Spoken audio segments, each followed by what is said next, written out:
Hi, everybody. Welcome to a really interesting episode of Ask Me Anything. Thanks for being here. About a month ago, the Free Press published in what to me was an absolutely astonishing article. I don't follow the day-to-day workings of the international human rights NGO world, Amnesty International, Human Rights Watch, Doctors Without Borders. I generally don't think that they are predisposed to taking Israel's position on anything or liking Israel very much. They're fairly clear that they're convinced that Israel's a pretty evil actor in the world. But I had not actually understood the depth of the animus. And in this piece written by Charles Lane in the Free Press, he actually revealed something I had not been following, which is that Amnesty International was working on a report on the October 7 massacre. And it was still 2 years later, September 2025, working on that report. And it was having an awfully hard time publishing the report. And it turns out there was actually a fierce struggle within the organization, which is still going on today, against publishing the report. And that's absolutely fascinating, because it turns out that a report by a human rights organization on the massacre of Israelis on October 7 contains some facts, some findings that are not very complimentary to Hamas, to the perpetrators of the massacre. And multiple heads of countries, of divisions within Amnesty International were sending letters, signing petitions, pressuring the leadership of the organization not to release a report that finds massive human rights abuses by the Hamas organization, not to release it because it would help the Israelis make the case against Hamas, make the case for continuing the war. Usman Hamid was a section director for Indonesia, still is as far as I know, literally wrote in a letter, so cited in this article, the report could be used to divert attention from the current crisis, by which he means the crisis, the humanitarian crisis, the political crisis in Gaza, or justify ongoing genocide. What's astonishing here is that Human Rights Watch managed, many other organizations managed, organizations that don't like Israel very much. Amnesty is torn from within. There's letters back and forth, pressure in different directions over the question of whether to acknowledge publicly a massive massacre by an organization whose own political program is genocidal.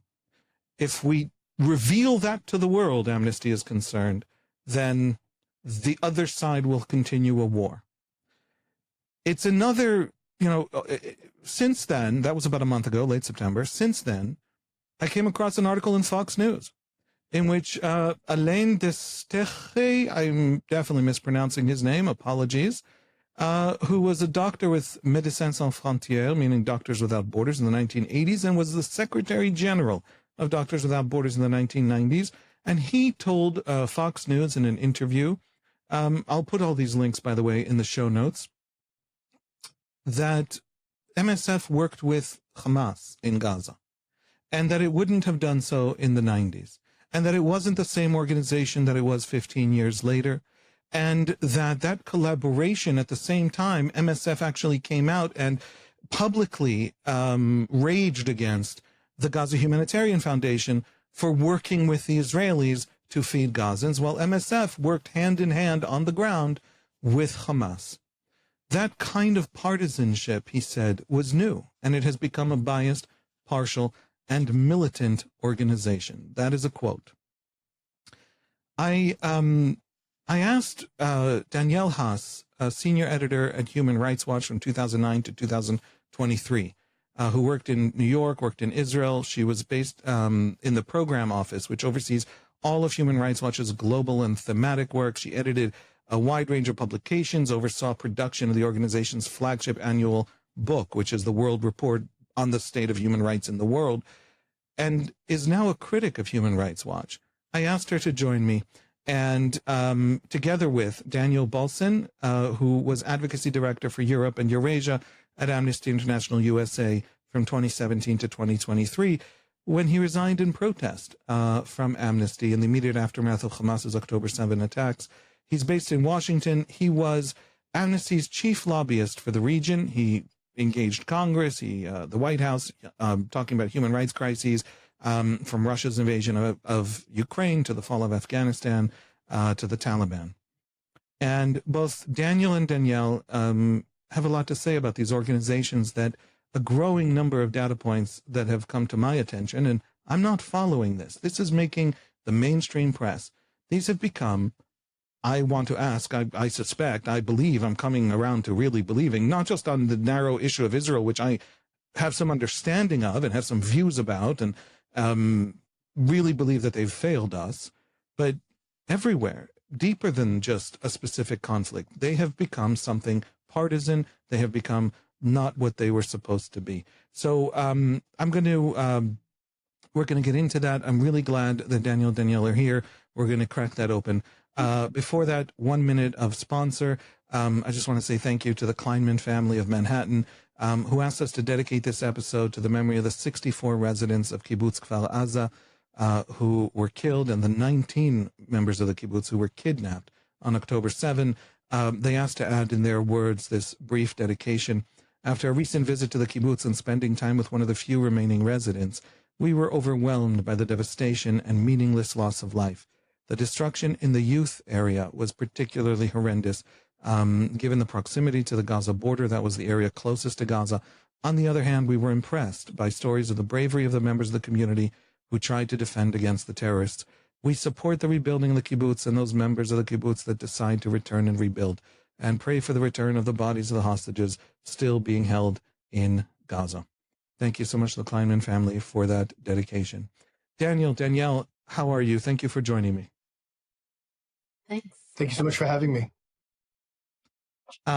Let's get into it. I'm going to throw out the big question and then we'll dive into the details.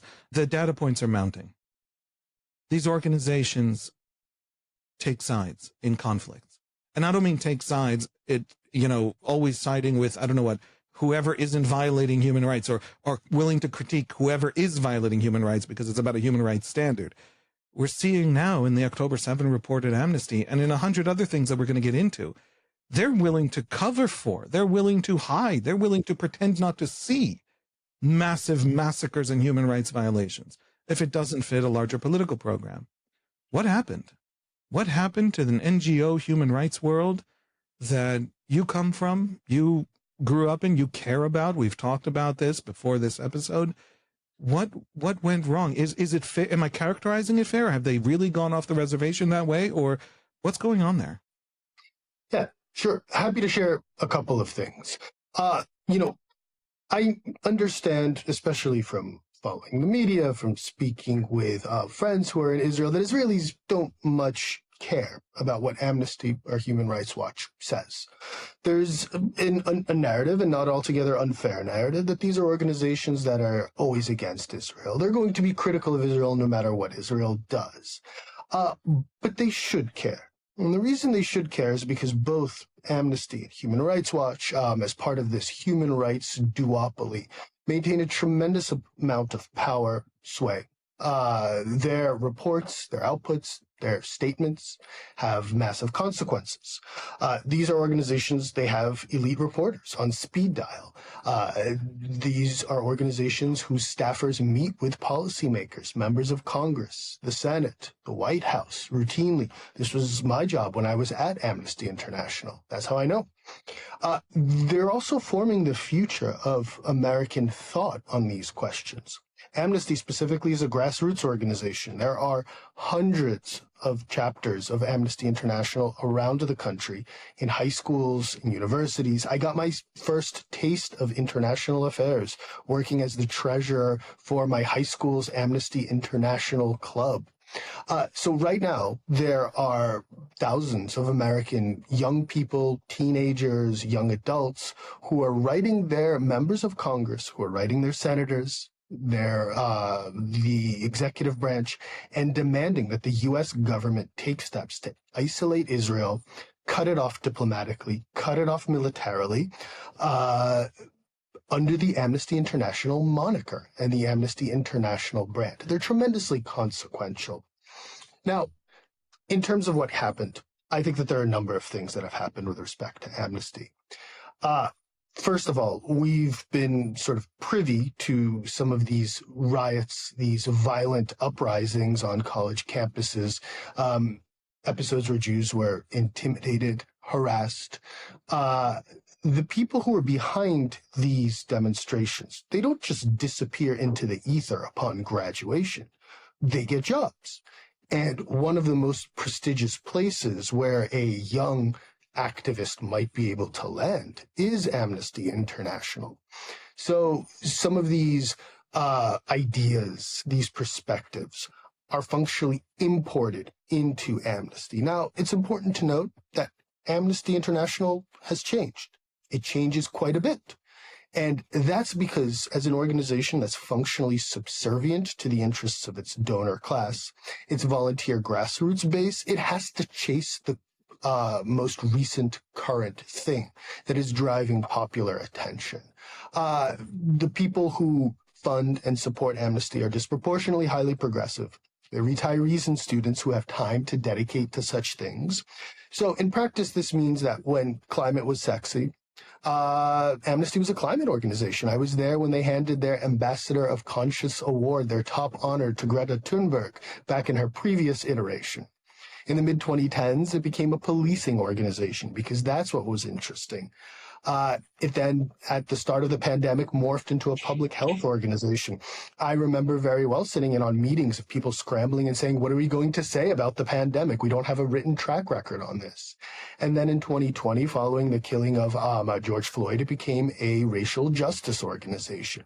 So this is important because Amnesty, if you were to ask it, what is its chief mission? It would say, well, we are the guardian and the guarantor of international humanitarian law and the law of armed conflict. So I promise that the Hague Convention say absolutely nothing about equitable distribution of PPE in a time of a pandemic.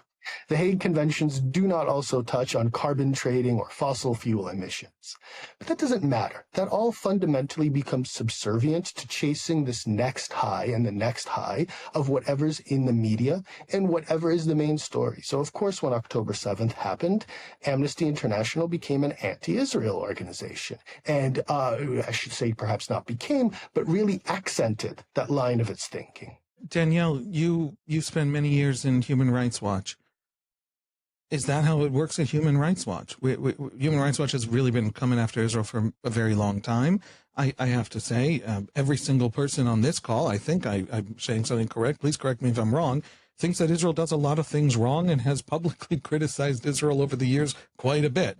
None of this is about whether it is legitimate to criticize or even whether we agree or disagree with the criticism, but with these internal mechanisms, these internal cultures where it isn't about what Israel's doing wrong anymore. It's about, as Daniel says, the narrative that they're latching onto, the politics, the fundraising. Something in the culture has changed to the point where if you can't criticize Hamas, it's not about rights anymore. Danielle, is that true at Human Rights Watch as well? Yeah, I think it is. And I think I would echo what Daniel says about the power of these organizations. It can't be underestimated. Put another way, I would say that maybe they're the organizations who most influence your life without you realizing it, that you haven't thought about, because they really are in your classrooms as your curriculum and as your teachers, and they are in the halls of power with the leaders of state, and they are in courtrooms as expert witnesses, and they are in newsrooms as sources of information. So we tend to think of them as quite distinct entities, but really they've got tentacle sounds, not to be over-exaggerated, but they link to many other worlds, in which they're also the promoters and accelerators and definers of some of the worst of what we're seeing today. So they become less watchdogs than mirrors, actually, than what's going on, and the architects as well. And I would agree with Daniel, too, that this has been a feature of what happened at Human Rights Watch. He said, I think the phrase he used was that they sort of began this process after October the 7th, and accentuated. That is what I would say, that this was no surprise, their position that came on October 7th, 8th, because it had long been in the making. This didn't happen overnight by any stretch of the imagination. This was a process that happened over years, and sitting in thest meetings post October 7th was a bit like, I felt like watching the horse be let out the gate finally, actually, rather than anything that was at all new. So you had long had the drumbeat of Israel as an apartheid state, and you had people who were key in the organization who literally didn't want to talk about hostages unless apartheid was mentioned, who pressed hard for people in other countries where they had media access to talk about apartheid. It felt more like the fruition of a plan than the beginning of one.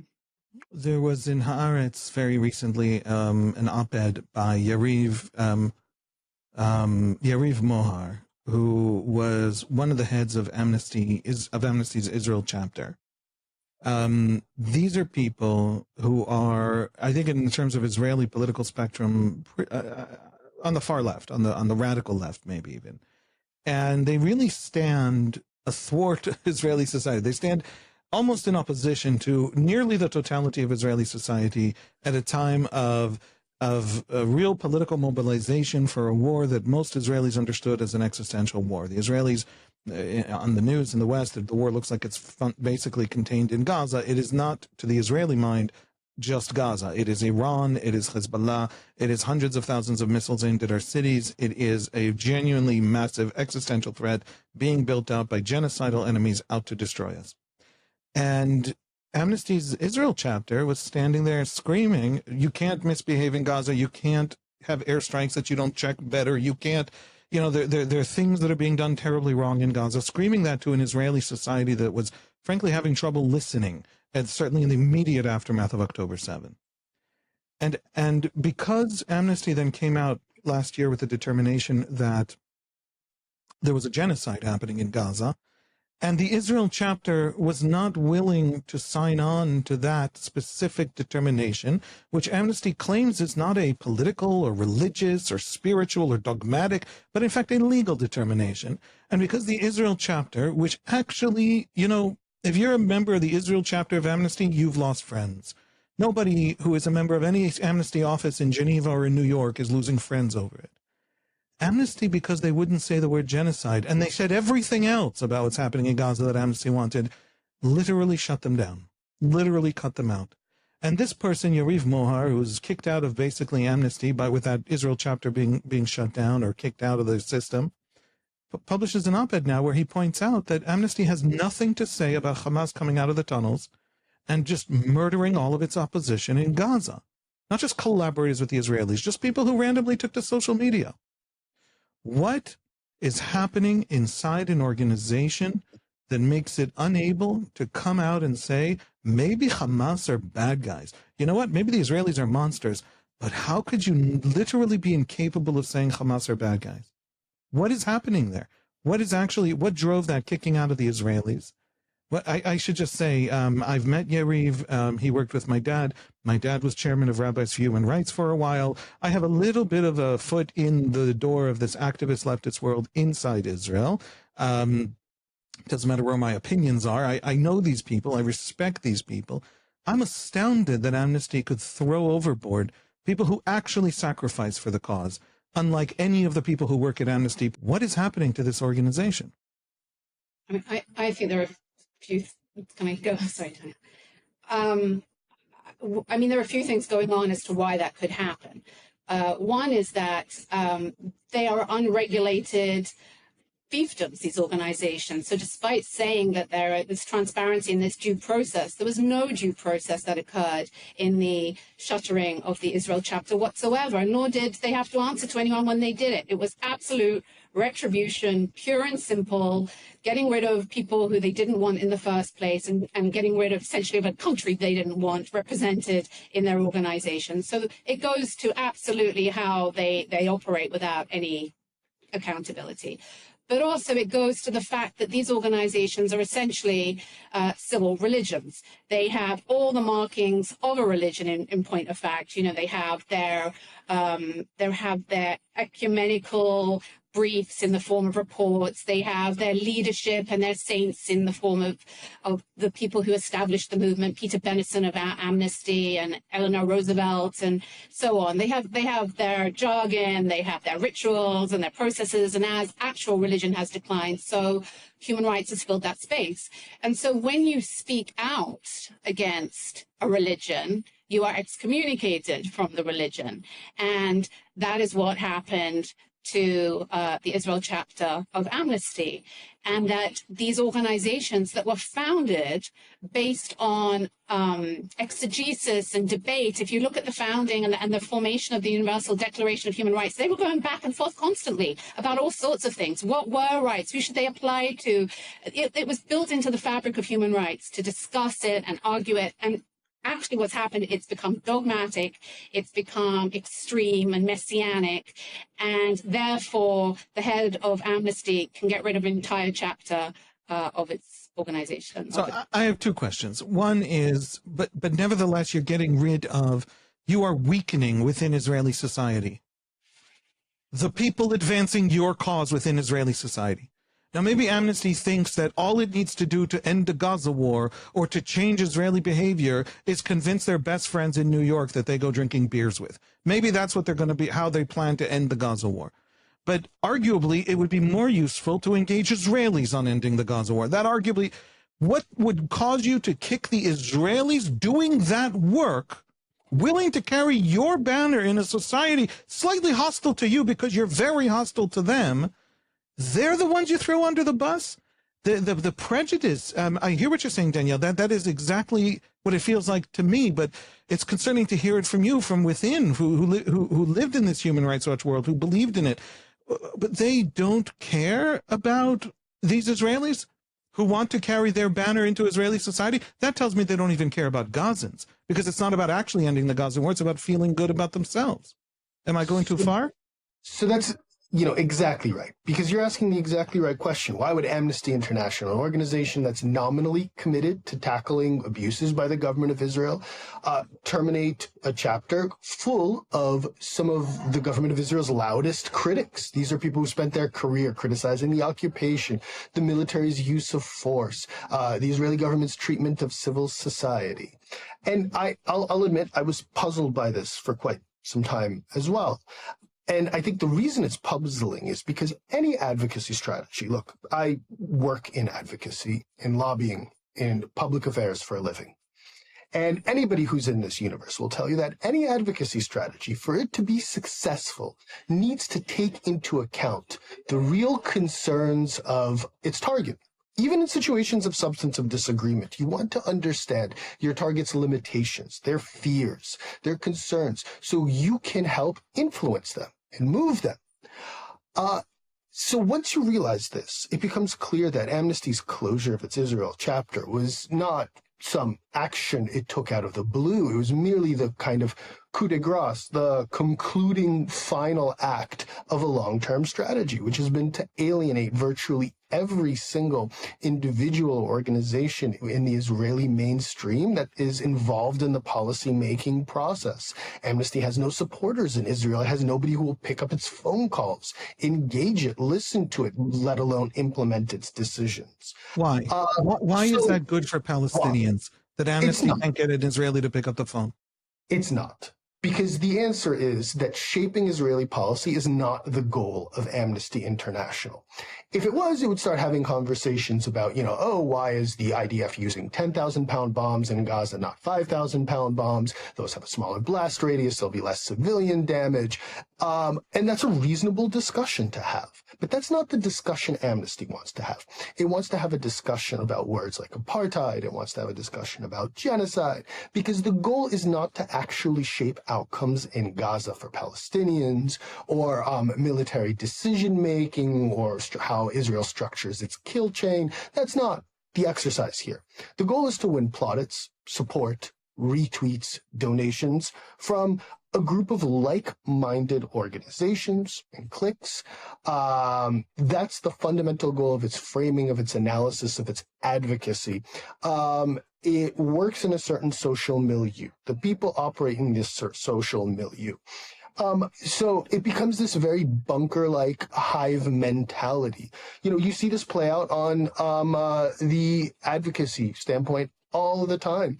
Just a year or two ago, Amnesty International USA's executive director was speaking in front of a group of Democratic left-of-center women, and they were asking him questions about the apartheid report.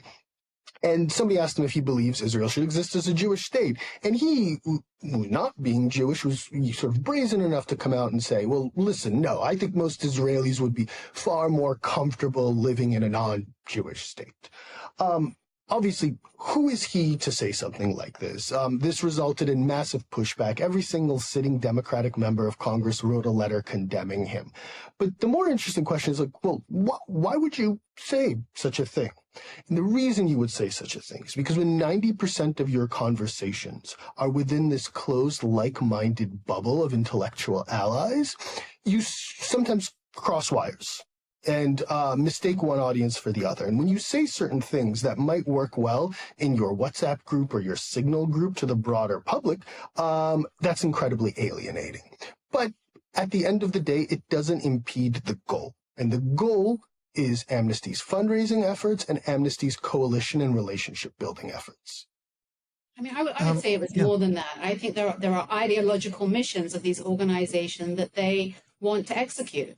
And that is clear in some of the Middle East divisions of these organizations now. And they are not interested, as you say, in shaping or shifting Israeli society at all. And this was reflected in Human Rights Watch with the fact that the head of research to do with Israel and Palestine is the same person and a BDS activist in his previous life. So if you're really interested in influencing Israel, you certainly don't put a BDS activist in charge of Israel work, just like you wouldn't put a settler in charge of Palestinian work. It's a real sort of, FU in a way to Israel, and it's showing we actually have no intention of engaging you. It was also articulated openly that the strategy of the organization was one of narrative change. And I found this staggering sitting in a meeting in 2000 and teens that they were overtly saying, we are not interested in just being watchdogs. We are not interested in just writing reports. We are actively interested in changing the narrative about Israel. We are going to shape the story about Israel. And this is a real feature of what's going on in these organizations. They are becoming activist entities. So while they say and still operate under banners of neutrality, they function very differently. I was also borne out with the fact that in July 2023, Human Rights Watch joined forces with a Hollywood sort of talent agency in order to plant human rights related stories and information. And they did this quite openly. There was an article in The Guardian about it.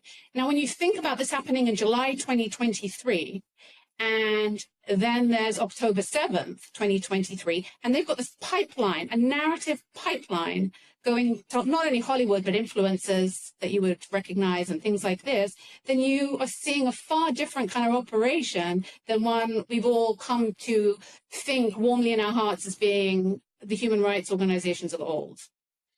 Danielle, I want to, the two of you come from very different actual activities in these organizations. Danielle, you dealt at Amnesty with advocacy, and advocacy to politicians and government, but generally also advocacy, public advocacy. Danielle, you were part of the research, part of the tracking, part of this traditional activity of Human Rights Watch that you're describing that they've tilted away from, editing the World Report. How does that work in practice? Does that actually? I have seen, mainly because we wanted to do an episode on this here, so I went back to look. But I've over the years also generally been deeply unimpressed by their reports. So in 2024, at the end of last year, they came out with a report that said that Israel was carrying out a crime called extermination in Gaza. Extermination. It's not even genocide. It's not even killing people. Genocide is a crime of intent. It's not that Israel wants them to die because they're Palestinians. It is, in fact, a crime of extermination. And when you read the report, it's all self-definitional. In other words, they'll literally quote, I don't know what, Gallant saying they're animals, and they will cut the sentence before where he said Hamas, and they'll cut the sentence after where he said Hamas, and they'll just stay with the animals quote. And then because it's a result is civilian deaths, then clearly and you're like, wait, that wasn't an argument. You just laid out 6 feelings you're having. There's a legal question here. There's real events. These quotes that you're using to determine intent of genocide, you actually have to position them in the context of their being said, or you're not making a legal case. I mean, either we are detailed and specific. Justice is in the tiniest of these details that contextualize and clarify and on sussing out these details. Now, if that's not what you're doing, that's not what you're doing. That's fine. You're screaming to the sky and to anyone who will listen that the Israelis are doing terrible things in Gaza. Do it. That's a legitimate activity of human beings in free countries. I'm for it. But don't pretend to have this vast research. My question to you, Danielle, is there serious research? Is it just that the stuff that's advocacy and garbage and shallow and not serious, not legally, not intellectually? I don't read these reports and learn more about what the IDF is doing than I already knew. There's they literally pull their information out of press reports, and not even good press reports, usually from very far left media. You were right at the nexus of the research. Is it just on Israel that they fall? Am I missing deep research because I'm not reading the right policy papers?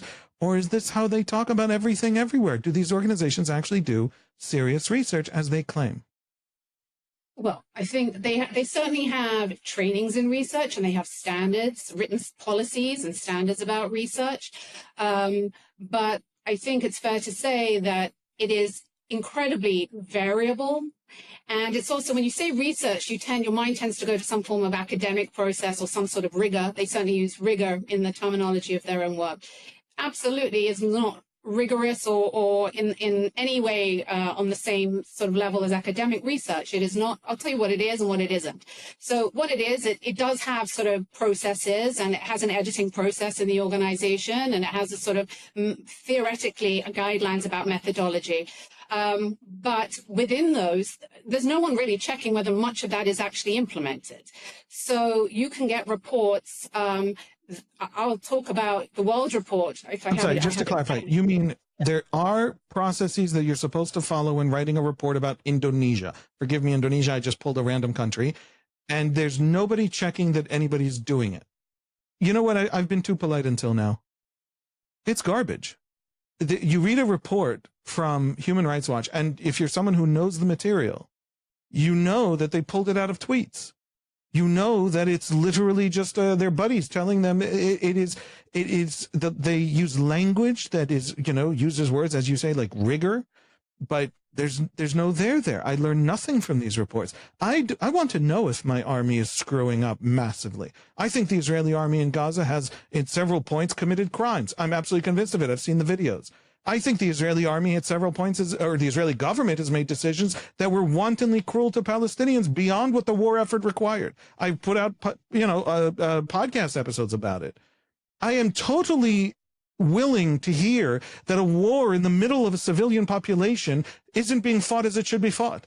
And I learn nothing new from these reports. I learn no new way of reasoning. I see no reason to reach their conclusions. They start from the conclusions and go backwards and fill in the gaps. And so is it all garbage? Am I wrong? What do you see from the inside? What kind of process do they even have? Why should we take them seriously? It's not all garbage. And that's part of the problem with what's going on in these organizations is everyone is sort of sinking with their failures in certain areas. There is, of course, good research going on, and there are outlines as to how methodology is conducted. I will say, for example, that research, pure research, the products for which these organizations are known, the big reports, are dramatically decreasing and had dramatically decreased by the time I left. Essentially, I was hired because of the volume of reports. By the time I left, there were virtually no reports coming through the system that I was dealing with. I was dealing with other products. So why not? What was the change?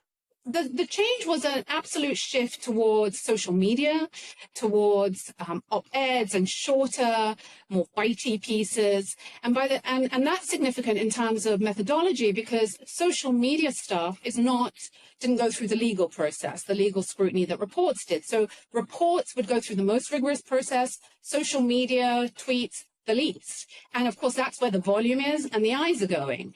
And there's a huge disparity in the rigor. There are certainly key players in these organizations who know full well they can get away with doing a hashtag and an implication on a tweet that sets off a genocide train, or an Al-Akhli was bombed by Israel train that turns out not to be true, without having to go through any process. So there are huge holes in the methodology of what goes on, and there are huge holes in the research, but also the editing process. And I would quickly give as an example so when you talked about the World Report, this is the World Report. It was often used to prop up computers and hold open doors, but the idea was that it was, a real resource. And I would just say that this involved hundreds of people in the organization, multiple lines of editing. And the Israel chapter, for example, would go through around eight different layers of editing, including the head of the organization. It was the only chapter seen by the head of the organization. And yet, when I got it, and this was the last year I got it in 2022, there were still errors of actual inaccuracies and some of these misleading half statements that you said. And when I reviewed it, like I reviewed every single chapter of this book, every single page, it was the only chapter where I received vitriol from the author and excuses made for the editing process. So I was told, well, one person was on sabbatical and this person had an overloaded schedule. And so there was actually no thanks for catching errors at the very end of a process, but more like, well, why would she do that, was the implication. And in fact, the author implied that I was doing something in particular with this chapter. So in short, what I would say is it's a process that is incredibly prone and vulnerable to being distorted and manipulated, because by the end, there was virtually no product that went out of the door 100% checked from beginning to end, a report by the final round of editors. And furthermore, I would say there were known cases of fabrication that continue to circulate without being corrected today. For example, they know exactly. Multiple layers in the organization are well aware of the products by a particular person that have remained in the public domain uncorrected without any sign from the organization that there's a problem, because they didn't want to acknowledge it and compromise the integrity of the work. So, can you tell us who it is? Do you have any? No, but they know full well, and so do so many people. It's like an open secret. But if you bring it out, then you are the person who's outside the fold, who's somehow not loyal. And I would say that I'm not loyal to an organization that doesn't stick to its principles. I'm loyal to the principles. And so many people are stuck in organizations not knowing what to do because they're being silenced. These organizations are not fulfilling their mandates, but if they speak out, they're cast as sort of, the disgruntled employees, as was I, which I found I couldn't believe it when they actually called me a disgruntled employee, because I thought it was such a caricature. It was almost staggering. And to their great disgrace, of course, much research has shown that people who do speak out are in fact not driven by disgruntlement at all, but actually moral conscience. Daniel, to what Danielle just said, I just had a dust up on Twitter, on X, excuse me, over Zoran Mamdani explaining to people back in September of 2023 that the NYPD is violent and brutal, and its boots were laced by the IDF because it trains, co-trains, shares intelligence, has an office in Israel. It, by the way, does in Qatar and Jordan and Singapore and Mexico and Colombia and whatever. I don't know if that's a good use of NYPD funding, but if they're training with dictatorships, with secret polices that disappear people, what was fascinating to me was a lot of that discourse among progressives about NYPD training and generally American police training with Israel came out, as you said, during the police, right? The Ferguson situation story and George Floyd and that whole explosion of police violence, the Black experience, that whole world, racial justice. And Amnesty, ran with it, tagged along with it. And in 2016, it put out this report that was very influential, that kind of sparked this conversation among progressives that Zohar Mamdani was responding to a couple of years ago. And it was a report about how the NYPD is not only training with the Israelis, but learning violence as a means of oppression from its collaboration with the IDF. You heard it here first, folks. The American police had to learn from the Israelis to be violent. And then I went looking for this conversation, to ask you about it. And I discovered something that really surprised me. It's not a report. It's a blog post. There's no serious report. There are no footnotes. There's no serious grappling with the point that the NYPD maybe shouldn't train with Israel because, ew, yuck, Israel, but it's perfectly okay for it to train with Qatar, where it is actually illegal to be pregnant while unmarried, where it is actually illegal to critique either Islam or the Emir, where it is illegal to leave Islam. And on and on and on. They train with Jordan. There's an office in Jordan of the NYPD. And Jordan has a secret police, a mukhabarat, that arrests people without any recourse to habeas corpus or any other rights. And so it's just, Danielle just said this about Human Rights Watch. It is increasingly not about research. Increasingly, we're seeing just, tweets, long-form tweets. In the case of this blog post from 2016, is that also Amnesty? Did you see that in Amnesty reporting and how Amnesty handles situations and questions? This is an enormously influential blog post. Yeah, I think, look, with respect certainly to how Amnesty does its work and how Amnesty treats this question of Israel, I think it's important for folks to think about two things. First of all, what specifically is wrong about Amnesty's approach, but also what an organization is. With respect to this questions of anti-Semitism, people often think about, violence, aggression, open and overt prejudice. And yes, some of those things existed at Amnesty. I remember very well a non-Jewish colleague who had a Jewish spouse. He worked on the Middle East, and he was repeatedly interrogated about his spouse's surname, which to several volunteer member leaders was believed to be, slightly too Semitic for their liking. But really, that's not the dominant trend. What matters most for an organization like Amnesty, for any organization, is not just its output, but the fact that the organization is the sum, the manifestation of tens of thousands of decisions that are made. What do I mean by that? Questions like, how are resources allocated? What's said? What's not said? What are the rules? What are the exceptions? Who gets to decide? Who's assigned to do the work? What gets pitched to governments, to donors, to the grassroots base, right?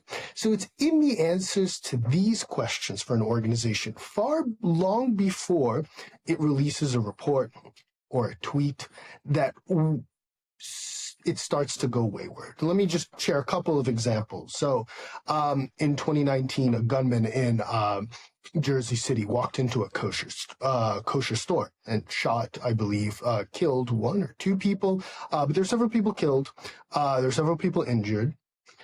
And one might think that this would be something that Amnesty would jump on. This was a time when the organization was preoccupied with the question of gun violence. It was a gun violence issue. It was preoccupied with the question of minority rights. Here you have a minority being targeted expressly because of their identity, but they said nothing. Why? Was it because the victims were Jews? Probably. That's part of it. But also because the perpetrator, in this case, couldn't be neatly categorized as a member of the right wing, right? Or another question, what are the rules and the exceptions? So on social media, Amnesty has a policy. You can't say anything on social media that directly contradicts the organization's prerogatives. This is normal. It's fine. It's something that all organizations do. If you work for General Electric, you can't go online and start spouting off about how light bulbs are bad. And this is completely understandable. But there are exceptions to this rule. So those exceptions often form around Israel. In 2022, I believe, there was a terrorist attack on Dizengoff Street in Tel Aviv. A Palestinian gunman walked up to a cafe, opened fire. He killed 3 Israelis. I believe 6 were injured. And this attack was roundly condemned across the world, including by Mahmoud Abbas. One person who didn't condemn this attack was a board member of Amnesty International USA. She took to social media and started sharing incitement to violence, implicit celebration of the attack. One of the tweets that she shared said that the Palestinians have declared it clearly. This land is our land. The occupation has no choice but to leave. Hashtag Tel Aviv operation. Another tweet that she had shared later was a cartoon of a hand shaped like the land of Israel, Gaza, West Bank, and was flicking away a Star of David. She also shared that there's nothing called Israel. It is just Palestine territory. So you have a board member of a human rights organization who is constantly sharing incitement, eliminationist rhetoric. They work for a human rights organization. Just a couple of short, brief examples more. Who's suffering matters, right? Is this person still on the board? Correct, they are. And this yes. person is a fan of violence, is a fan of political violence against civilians in certain contexts if they happen to agree with the cause, with the larger cause. So during this time, a group of Jewish staffers came together, and we pushed back internally. I was included in that group. I wasn't the only one there. But we raised our concerns with the senior-most leadership. I can't get over this. And were there non-Jews in this group of Jewish staffers? I'm not sure. I don't want to speak out of turn. But it's basically a group of Jewish staffers? Largely, so you had to be yes. a Jew at Amnesty to notice that this person supported the killing of civilians if the cause was right? Were there people at Amnesty who were not Jews who, in other words, there was another reason. The Jews were targeted in both of the attacks you described, that Amnesty was either silent on or that an Amnesty board member was thrilled about. And we didn't receive We didn't receive widespread support from the employment body at the organization. I think that's a fair way to describe it. We were able to secure a meeting with the executive director, with the entire C-suite, where we laid out these concerns. We said, look, what is this organization becoming? You have a human rights organization whose member of whose board is cheering for human rights violations. This is simply unhinged. And the response we got was outrageous. I mean, the response, first of all, started with portraying the board member as a victim, that as a result of this kind of documentation of her tweets, she was facing threats and abuse. During a subsequent hearing, the discussion internally, the executive director implied that the board member stated that she couldn't be anti-Semitic because she was of Arab descent and therefore herself a Semite. This is a common trope that's used. I mean, these are not serious discourses, and I think you're picking on something that's important, which is that sometimes the responses to these questions are so laughable in the extreme. On the 100th anniversary of October 7th, Amnesty was going to do a statement. And one of my former colleagues said, listen, if you're going to do a statement, you should at least mention the hostages in Gaza when you talk about suffering in Gaza. And the response that she received from another one of her colleagues was, listen, when we say suffering in Gaza, we mean all the people who are in Gaza. So, of course, the hostages are necessarily included, right? I mean, this is laughable. This is simply not serious. And did they actually mention the hostages, or were the hostages not mentioned in the final? I don't believe the final product in the document that I'm thinking of mentioned the hostages. But this is what's going on. It is so overt now, the disdain for Jewish staff who have anything to say or any critique to make, in huge contrast, I might add, to the self-flagellation and genuflection that went on post George Floyd and post Asian hate and after Me Too. They couldn't get themselves to new policies faster. I mean, I was just watching it like a train. There was another policy and another policy, and then there were meetings where everyone was supposed to examine their internal bias, and yet we have 2 years of documented outrageous public output, never mind what Jewish staff are enduring within these organizations, which is all sorts of subversion and vitriolic treatment, overt and subtle, and they can't be bothered to do a thing. And they literally basically laugh in your face if you bring stuff up.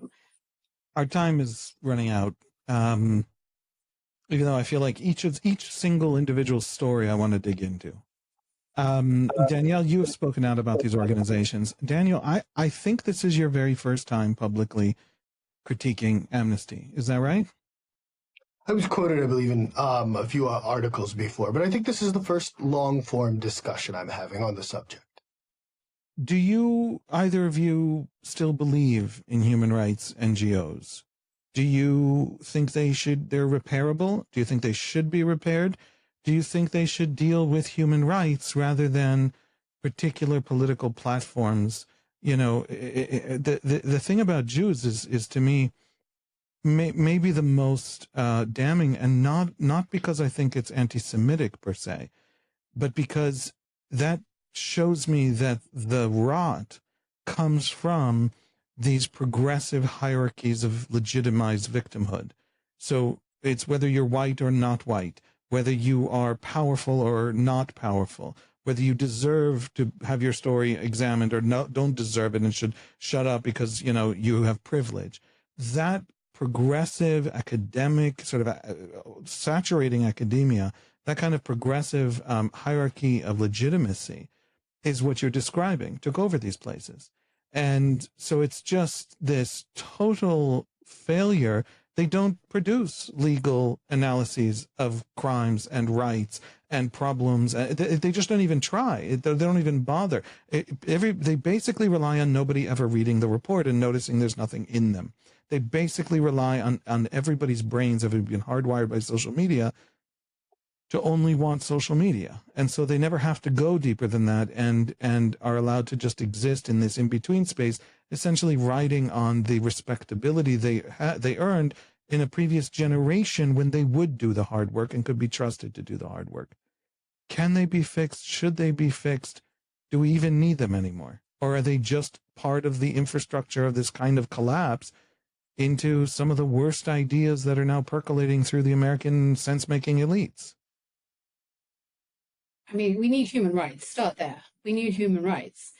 Whether we need these legacy organizations to be their bearers is another question. In fact, they've proven over and over again that they're increasingly not. And getting away from the specificity of the research, and there is good research, and there are legal, eyes on some of this stuff. The problem writ large is that they are departing from universalism and basic principles that pin down the human rights movement, that apply to all people, no matter where they are, no matter their background. So going back to what I was saying earlier, why I don't think these organizations are that redeemable is because they haven't shown any indication they care less about the state they're in. In fact, they've constantly rejected, deflected, and any response to this will probably be yet again to say, something ad hominem about Danielle or me. But what you'll never hear from them is, wow, that's interesting. Let's look into that. And we could have something here. And if we do have an investigation, we will make those findings public and we will follow up in a year or two because, they have done things and then nothing ever changes. So personally, I feel that they have themselves indicated they're not interested in changing. And therefore, the solution is to establish new grassroots organizations, much like they were in their day, very humble organizations based on a letter writing campaign, that was Amnesty, and based on monitoring groups of the Helsinki Act, that was Human Rights Watch, and let the growth begin anew with, critically, journalists and the public and policymakers putting their eyes on these organizations for once and treating them like any other source, rather than treating them like they are the oracles themselves that are beyond reproach and investigation. Yeah, I think that this is all right. Why is an organization like Amnesty and Human Rights Watch powerful? It's not because they have an airborne division. They can't enforce their will on anybody. They don't have untold millions. They're not, they're relatively well resourced for an NGO, but they're not Berkshire Hathaway. They're not NVIDIA. They have no democratic legitimacy. Nobody elected them to anything in a popular election. They're powerful because of the perceived view that they have moral suasion, right? If people think they are impartial arbiters of human rights, they will continue to have influence. If they don't think that they have these impartial views, they won't have influence. So I think the first step is to continue having conversations like this. The conversations need to be louder. They need to be more frequent. They need to rope in new and diverse audiences, but they're vitally important. I also think that these organizations won't change until they're forced to change. I think that's an important point as well. There's a number of ways that can happen. So they derive a lot of their power from their relationship with the government, right? Every time I at Amnesty would meet with a senator, a member of Congress, or somebody from the White House, that would go into a quarterly report where the organization would brag to its donors about how much access it has. Why should the government meet with them, any government, right, when they're purely a political project? That's one question. We need to start calling them what they are. So during the prior administration, then Secretary of State Mike Pompeo embarked on this effort to label them as anti-Semitic organizations. This ultimately didn't come to fruition, but now's maybe a time to rekindle that discussion. I think that is a worthwhile and useful project. We should call things what they are before we engage with them. And then I think sunlight is great transparency. Congress had hearings about anti-Semitism in universities, elite tier 1 universities like MIT, Columbia, Harvard. Those hearings led to massive change at these organizations, literally personnel change. It's worthwhile to have some of these conversations in public with the NGO sector. As I mentioned, their arguments simply don't hold up to scrutiny. As soon as they face even a little bit of pushback, they collapse. Reframing these organizations is critical because we keep inheriting their own frameworks, and therefore we perpetuate for them their own sense of themselves.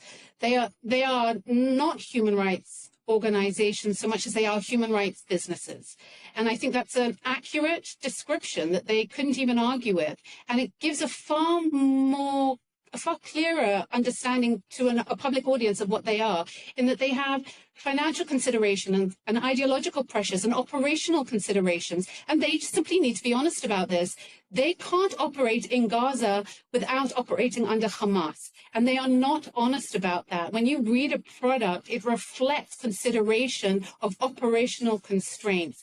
Organizations like MSF, Amnesty, and so on were operating in these past 2 years under constraints that they acknowledged internally. So, for example, when it came to correcting stuff about Al-Ahli, they didn't do it. It was said internally because they were afraid that it would upset Hamas. And this is crucial. So there are businesses with all sorts of considerations, and their business is human rights. I have to say that what you just said, Danielle, a moment ago about there need to be new organizations, grassroots organizations that refocus away from whatever might be the particular progressive political project of the moment, climate, police violence, racial justice, and then Gaza, and not actually a focus on international law, international human rights. A shift back is something that's going to have to take new organizations. One of the really interesting things is internally in Israel, I think, have seen a similar process. We used to have these enormous and powerful and influential and important human rights organizations like B'Tselem. And they're bigger than they've ever been, but they're also much, much less influential than they've ever been. Prime ministers used to worry about what B'Tselem says about what's happening in the West Bank. No prime minister has worried about what B'Tselem says in 20 years. And it roughly corresponds to essentially B'Tselem's pivot to foreign donors. And B'Tselem is now almost entirely a foreign-funded organization, and its voice is a voice of the donors. By the way, that's not even an accusation. Every fundraising organization ultimately retools itself it sees as its constituency, as its audience, the donor. That's the lifeblood, that's the resource. And so we've seen, B'Tselem for a long time. I critique them for this, and I think that got them to change it a few years back, but I don't think they changed it for very long. They would put out their statements, their press releases, their comments, their reports in English before they put them out in Hebrew. They were so utterly focused outside of Israel that they just as an organization, as a culture, completely lost Israeli society and lost all interest in Israeli society because they attached to the political project, the political discourse, and the political culture of progressives. So in miniature, within Israeli society, you saw something similar happen. And what's interesting is now to watch the kind of process that you're suggesting may be necessary internationally. I don't know that it'll happen internationally because nobody actually needs human rights organizations in America. It's like, it's not, okay, until Amnesty mentioned police violence, nobody knew about it. Like, nobody actually needs Amnesty for it. Here, in a place with war, in a place with military rule, in a place where these questions are real and immediate and everybody's kids serve in a military that has to grapple with them, we do need them. And one of the interesting things has been that with the loss of the usefulness of the old organizations, because they've all become basically stooges of the Norwegian government and the most radical progressive parts of it. I apologize, Norway. I don't know if you're literally the one. You're one of the donors, but maybe you're not the worst of them. We now have all of these Brit Israelit, Israeli Covenant, which is the Initiative for National Security and Human Rights by former generals and deputy heads of the Mossad and Yariv Mohar, who I did not know he was going to come up 6 times today. There are these human rights organizations, these reconciliation organizations, Israelis and Palestinians, going out into the West Bank to help protect Palestinian farmers from some extremist Israeli violence. There is a whole new ecosystem born that is local, locally funded, local volunteers, not international, and really genuinely focused on rights without playing political games. So we have that happening because we actually need these people. And Amnesty and Human Rights Watch, I don't know who replaces them. Do you think there's a chance of that happening outside of Israel, outside of particular conflict area where these people do come to the fore? Do you think there's going to be a better human rights movement? Not, you said there should be. I agree. It's already happening in Israel on the ground. Do you think there can be in the West? Do you think it's going to happen? I don't think these organizations are going anywhere, but I think they're increasingly being seen for what they are. They will increasingly be understood as particular kinds of organizations that take up and attract particular people and are engaged in particular activist missions. And I think that's appropriate. They should be seen for what they are, and they should own what they are. The confusion is currently that they're claiming to be something other than they're not, and that's universal and all that stuff. So, and I do think they're needed in America. Human rights organizations are needed everywhere. No culture is immune from human rights abuses. So they're needed, but organizations that can't stick to their own missions are doing nobody a favor. I will also just add that it's incredibly difficult to speak out at this time against human rights organizations because they deliberately conflate criticism of them with criticism of human rights.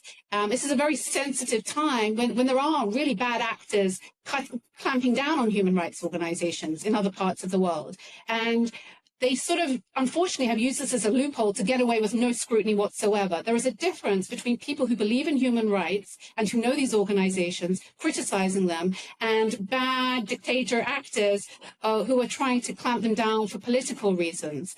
And one of the other things we have to start doing is allowing them to create one big ball of confusion so people are too intimidated to speak out. I've heard that many times. People say, well, I don't want to be misunderstood. Well, you know what? They're going to deliberately misinterpret you anyway. Daniel, last words? I'm not by my nature an optimistic person, but I do think in this case there are reasons to be optimistic. First of all, of course, the human rights giants, these human rights businesses, as Danielle called them, have become politicized. Everything in America has become politicized. But as that happens, it creates a massive gap that people who are interested can fill.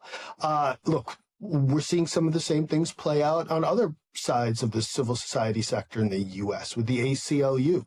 This is an American behemoth with a long and storied history of defending civil liberties that has become functionally politicized and as such has become sort of an annex of the progressive movement. But this in turn has opened up space that other organizations have begun to fill. In this case, the organization is called FIRE that has come out and has taken a very serious and stringent view of free speech and civil liberties violations, both on the left and the right. I can absolutely see a universe where such a thing happens with respect to international human rights. There's appetite for it, there's space for it, and I think we're going to be seeing change. I don't know how it will happen, I don't know when it will happen, but I think for the sake of just the most vulnerable people who are victims of human rights abuse. We need it to happen soon. These discussions are actually beginning to happen. There are discussions that we're involved in, within a week or so, and they're happening in Washington. And there's definitely a new energy, I think, that's coming after 2 years of saying, all right, the dust is settling. We're getting a grip on what's going on. And now let's start thinking about human rights 2.0.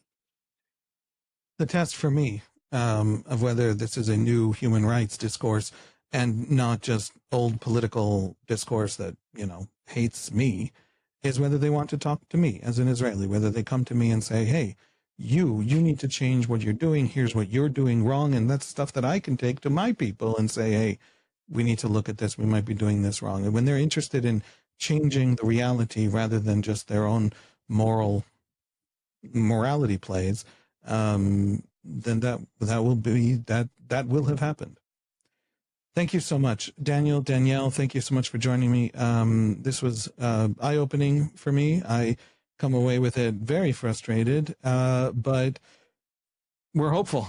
You're hopeful. And if you're hopeful and you've seen it all from the inside fall apart, I don't have the right not to be hopeful. Thanks for joining me. Thank you so much, Haviv.